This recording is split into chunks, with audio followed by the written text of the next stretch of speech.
Und die ersten Male würde ich dann Ausbilder sogar noch um den Ring tiefer nehmen. Und dann noch weiter runternehmen, aber muss nicht sein. Dann lassen wir die ganz kurz ablaufen. Das ist auch nicht hergehen, Pferd aus dem Stall rausziehen und losmuskern. Ja, immer zuerst einmal schauen, dass die Muskulatur erwärmt, dass das Pferd frei wird von Stallmut und dann auszubilden. Und beim Einmustern selber, es ist nicht wichtig, dass die nur strampeln wie die Geisteskranken. Das Wichtigste ist, dass die lernen, im Schritt, im Takt, Raum greifen, neben einem herzugehen.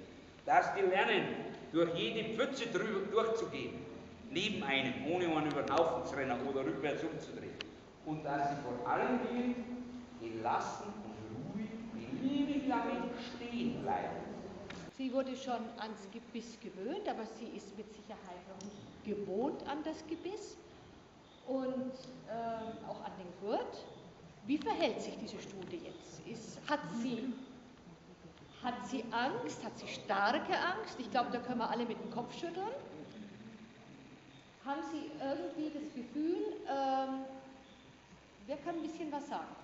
Die Stute steht auf jeden Fall entspannt drauf. Man merkt deutlich, dass vorher mit ihr schon im Stall gearbeitet worden ist, dass sie eben das nicht als erstes Mal gesehen hat. Sie hat sogar einen Schweif, sogar ganz leicht im Halten freitragen. Sie ist nicht aufgeregt, sie mistet nicht, obwohl so viele Menschen hier in der Halle sind. Also sie ist jetzt also sehr aufmerksam aufs Außengeräusch, schätze ich. Für ein Jungpferd ausgesprochen stabil, also sie zeigt sogar sehr schönes Neugier- und Erkundungsverhalten, die Ohren, sie ist bei der Sache, sie ist interessiert. Sie hat einen leichten Erregungspegel, also der Schweif, Sie sehen, er wird immer leicht gelüftet.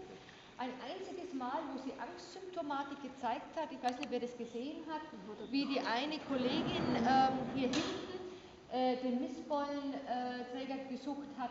Und da hat sie dann ein ganz festes Kinn bekommen, der Kopf ging hoch und sie hat kurz Erregungskoten gezeigt. Dann war der Kot ja auch gleich weg.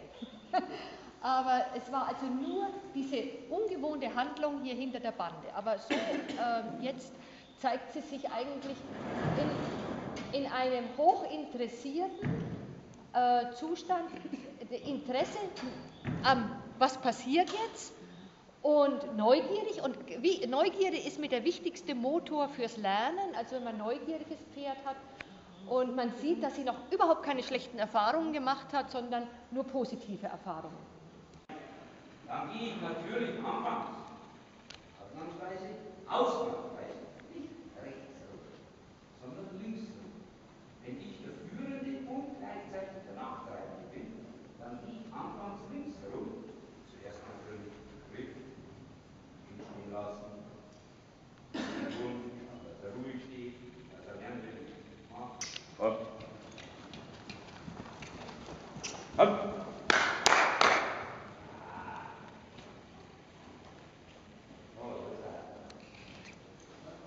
Und im Takt zu gehen.